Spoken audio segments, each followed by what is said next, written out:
Chapter 17, in which are contained the innumerable troubles which the brave Don Quixote and his good squire Sancho Panza endured in the inn, which to his misfortune he took to be a castle. By this time Don Quixote had recovered from his swoon, and in the same tone of voice in which he had called to his squire the day before, when he lay stretched in the vale of the stakes, he began calling to him now, "Sancho, my friend, art thou asleep? Sleepest thou, friend Sancho?"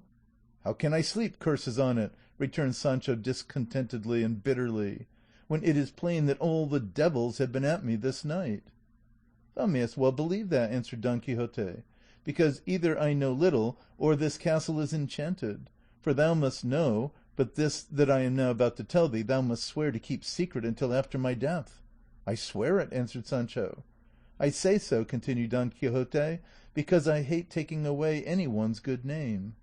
"I say," repeated Sancho, "that I swear to hold my tongue about it till the end of your worship's days, and God grant I may be able to let it out tomorrow."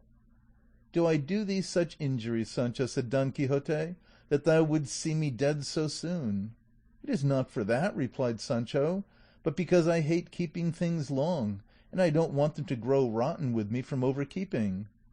"At any rate," said Don Quixote, "I have more confidence in thy affection and good nature, and so I would have thee know that this night there befell me one of the strangest adventures that I could describe; and to relate it to thee briefly, thou must know that a little while ago the daughter of the lord of this castle came to me, and that she is the most elegant and beautiful damsel that could be found in the wide world.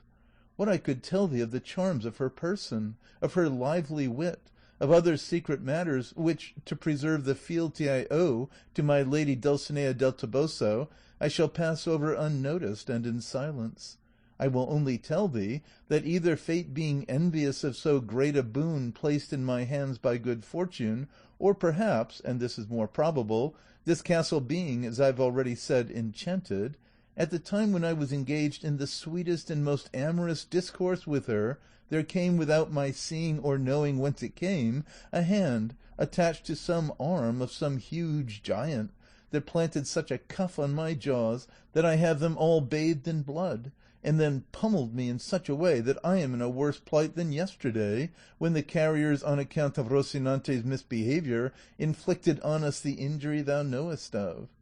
Whence I conjecture that there must be some enchanted Moor guarding the treasure of this damsel's beauty, and that it is not for me." "Nor for me either," said Sancho, "for more than 400 Moors have so thrashed me that the drubbing of the stakes was cakes and fancy bread to it. But tell me, señor, what did you call this excellent and rare adventure that has left us as we are left now? Though your worship was not so badly off, having in your arms that incomparable beauty you spoke of. But I, what did I have, except the heaviest wax I think I had had in all my life? Unlucky me and the mother that bore me! For I am not a knight errant, and never expect to be one, and of all the mishaps the greater part falls to my share." "Then thou hast been thrashed too," said Don Quixote. "Didn't I say so? Worse luck to my line," said Sancho. "Be not distressed, friend," said Don Quixote, "for I will now make the precious balsam with which we shall cure ourselves in the twinkling of an eye." By this time the officer had succeeded in lighting the lamp, and came in to see the man that he thought had been killed. And as Sancho caught sight of him at the door, seeing him coming in his shirt with a cloth on his head and a lamp in his hand and a very forbidding countenance, he said to his master, "Señor, can it be that this is the enchanted Moor coming back to give us more castigation if there be anything still left in the ink bottle?" "It cannot be the Moor," answered Don Quixote, "for those under enchantment do not let themselves be seen by any one." "If they don't let themselves be seen, they let themselves be felt," said Sancho. "If not, let my shoulders speak to the point." "Mine could speak too," said Don Quixote, "but that is not a sufficient reason for believing that what we see is the enchanted Moor." The officer came up, and finding them engaged in such a peaceful conversation, stood amazed, though Don Quixote, to be sure, still lay on his back, unable to move from pure pummelling and plasters. The officer turned to him and said, "Well, how goes it, good man?" "I would speak more politely if I were you," replied Don Quixote. Is it the way of this country to address knights errant in that style, you booby? The officer, finding himself so disrespectfully treated by such a sorry-looking individual, lost his temper, and raising the lamp full of oil, smoked Don Quixote such a blow with it on the head that he gave him a badly broken pate. Then, all being in darkness, he went out, and Sancho Panza said, "That is certainly the enchanted Moor, señor, and he keeps the treasure for others, and for us only the cuffs and lamp wax." "That is the truth," answered Don Quixote, "and there is no use in troubling one's self about these matters of enchantment, or being angry or vexed at them, for, as they are invisible and visionary, we shall find no one on whom to avenge ourselves, do what we may. Rise, Sancho, if thou canst, and call the alcaide of this fortress, and get him to give me a little oil, wine, salt, and rosemary, to make the salutiferous balsam; for indeed I believe I have great need of it now, because I am losing much blood from the wound that phantom gave me." Sancho got up with pain enough in his bones, and went after the innkeeper in the dark, and meeting the officer, who was looking to see what had become of his enemy, he said to him, "Señor, whoever you are, do us the favour and kindness to give us a little rosemary, oil, salt, and wine, for it is wanted to cure one of the best knights errant on earth, who lies on yonder bed sorely wounded by the hands of the enchanted Moor that is in this inn." When the officer heard him talk in this way, he took him for a man out of his senses, and as day was now beginning to break, he opened the inn gate, and calling the host, he told him what this good man wanted. The host furnished him with what he required, and Sancho brought it to Don Quixote, who, with his hands to his head, was bewailing the pain of the blow of the lamp, which had done him no more harm than raising a couple of rather large lumps, and what he fancied blood was only the sweat that flowed from him in his sufferings during the late storm. To be brief, he took the materials, of which he made a compound, mixing them all and boiling them a good while, until it seemed to him they had come to perfection. He then asked for some vial to pour it into, and as there was no tone in the inn, he decided on putting it into a tin oil bottle or flask, of which the host made him a free gift, and over the flask he repeated more than 80 paternosters and as many more Ave Marias, Salves, and Credos, accompanying each word with a cross by way of benediction, at all which there were present Sancho, the innkeeper, and the officer, for the carrier was now peacefully engaged in attending to the comfort of his mules. This being accomplished, he felt anxious to make trial himself on the spot of the virtue of this precious balsam, as he considered it, and so he drank near a quart of what could not be put into the flask, and remained in the pipkin in which it had been boiled. But scarcely had he done drinking when he began to vomit in such a way that nothing was left in his stomach, and with the pangs and spasms of vomiting he broke into a profuse sweat, on account of which he bade them cover him up and leave him alone. They did so, and he lay sleeping more than 3 hours, at the end of which he awoke and felt very great bodily relief, and so much ease from his bruises that he thought himself quite cured, and verily believed he had hit upon the balsam of Fierbras, and that with this remedy he might thenceforward without any fear face any kind of destruction, battle, or combat, however perilous it might be. Sancho Panza, who also regarded the amendment of his master as miraculous, begged him to give him what was left in the pipkin, which was no small quantity. Don Quixote consented, and he, taking it with 2 hands, in good faith and with a better will, gulped down and drained off very little less than his master. But the fact is that the stomach of poor Sancho was of necessity not so delicate as that of his master, and so before vomiting he was seized with such gripings and retchings and such sweats and faintness that verily and truly he believed his last hour had come,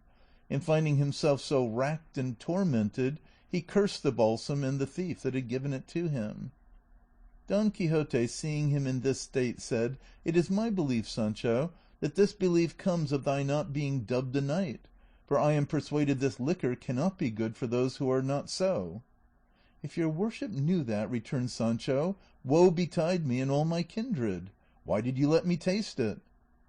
At this moment the draught took effect, and the poor squire began to discharge both ways at such a rate that the rush mat on which he had thrown himself and the canvas blanket he had covering him were fit for nothing afterwards, He sweated and perspired with such paroxysms and convulsions that not only he himself but all present thought his end had come. This tempest and tribulation lasted about 2 hours, at the end of which he was left not like his master, but so weak and exhausted that he could not stand. Don Quixote, however, who, as has been said, felt himself relieved and well, was eager to take his departure at once in quest of adventures, as it seemed to him that all the time he loitered there was a fraud upon the world and those in it who stood in need of his help and protection, all the more when he had the security and confidence his balsam afforded him. And so, urged by this impulse, he saddled Rocinante himself and put the pack saddle on his squire's beast, whom likewise he helped to dress and mount the ass. After which he mounted his horse, and turning to a corner of the inn, he laid hold of a pike that stood there to serve him by way of a lance. All that were in the inn, who were more than 20 persons, stood watching him. The innkeeper's daughter was likewise observing him, and he too never took his eyes off her, and from time to time fetched a sigh that he seemed to pluck up from the depths of his bowels. But they all thought it must be from the pain he felt in his ribs. At any rate, they who had seen him plastered the night before thought so. As soon as they were both mounted, at the gate of the inn, he called to the host and said in a very grave and measured voice, "Many and great are the favors, Señor Alcaide, that I have received in this castle of yours, and I remain under the deepest obligation to be grateful to you for them all the days of my life. If I can repay them in avenging you of any arrogant foe who may have wronged you, know that my calling is no other than to aid the weak, and to avenge those who suffer wrong, and to chastise perfidy. Search your memory, and if you find anything of this kind, you need only tell me of it, and I promise you by the order of knighthood which I have received to procure you satisfaction and reparation to the utmost of your desire." The innkeeper replied to him with equal calmness, "Sir knight, I do not want your worship to avenge me of any wrong, because when any is done me I can take what vengeance seems good to me. The only thing I want is that you pay me the score that you have run up in the inn last night, as well for the straw and barley for your 2 beasts as for supper and beds." "Then this is an inn," said Don Quixote. "And a very respectable one," said the innkeeper. "I have been under a mistake all the time," answered Don Quixote, "for in truth I thought it was a castle, and not a bad one.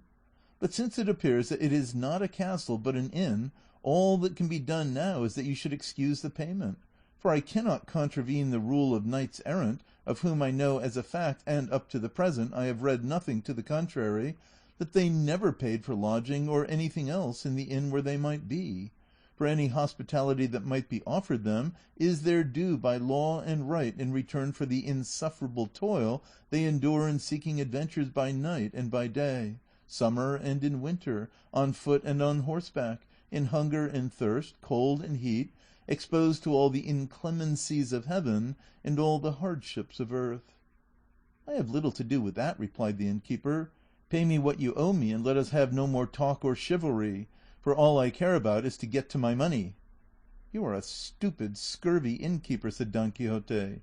and putting spurs to Rocinante, and bringing his pike to the slope, he rode out of the inn before any one could stop him, and pushed on some distance without looking to see if his squire was following him. The innkeeper, when he saw him go without paying him, ran to get payment of Sancho, who said that as his master would not pay, neither would he, because being as he was squire to a knight errant, the same rule and reason held good for him as for his master with regard to not paying anything in inns and hostelries. At this the innkeeper waxed very wroth, and threatened if he did not pay to compel him in a way that he would not like. To which Sancho made answer that by the law of chivalry his master had received he would not pay a rap, though it cost him his life, for the excellent and ancient usage of knights errant was not going to be violated by him, nor should the squires of such as were yet to come into the world ever complain of him or reproach him with breaking so just a law. The ill luck of the unfortunate Sancho so ordered it that among the company in the inn there were 4 wool carders from Segovia, 3 needle makers from the colt of Cordova, and 2 lodgers from the fair of Seville, lively fellows, tender-hearted, fond of a joke, and playful,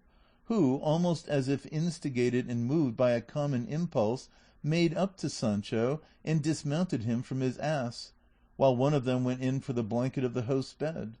But on flinging him into it they looked up, and seeing that the ceiling was somewhat lower than what they required for their work, they decided upon going out into the yard, which was bounded by the sky, and there, putting Sancho in the middle of the blanket, they began to make sport with him as they would with a dog at Shrovetide. The cries of the poor blanketed wretch were so loud that they reached the ears of his master, who, halting to listen attentively, was persuaded that some new adventure was coming, until he clearly perceived that it was his squire who uttered them. Wheeling about, he came up to the inn with a laborious gallop, and finding it shut, went round it to see if he could find some way of getting in. But as soon as he came to the wall of the yard, which was not very high, he discovered the game that was being played with his squire. He saw him rising and falling in the air with such grace and nimbleness that had his rage allowed him, it is my belief he would have laughed. He tried to climb from the horse onto the top of the wall, but he was so bruised and battered that he could not even dismount.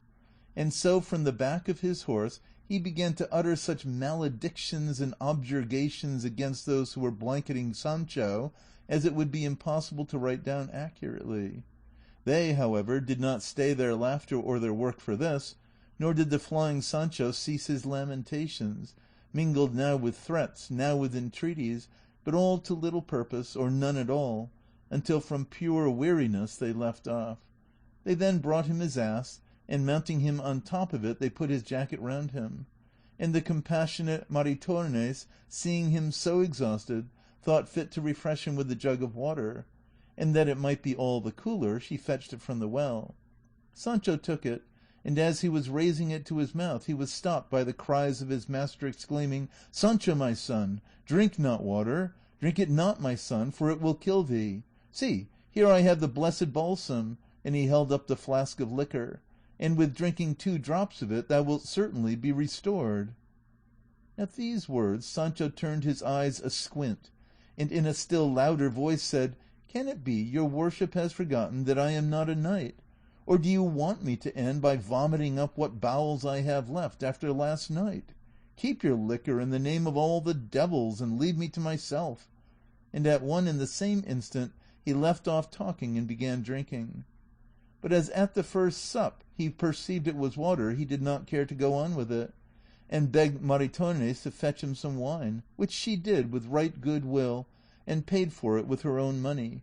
For indeed they say of her that though she was in that line of life, there was some faint and distant resemblance to a Christian about her. When Sancho had done drinking he dug his heels into his ass, and the gate of the inn being thrown open, he passed out very well pleased at having paid nothing, and carried his point, though it had been at the expense of his usual sureties, his shoulders. It is true that the innkeeper detained his alforjas in payment of what was owing to him, but Sancho took his departure in such a flurry that he never missed them. The innkeeper, as soon as he saw him off, wanted to bar the gate close, but the blanketers would not agree to it, for they were fellows who would not have cared 2 farthings for Don Quixote, even had he been really one of the knights errant of the Round Table.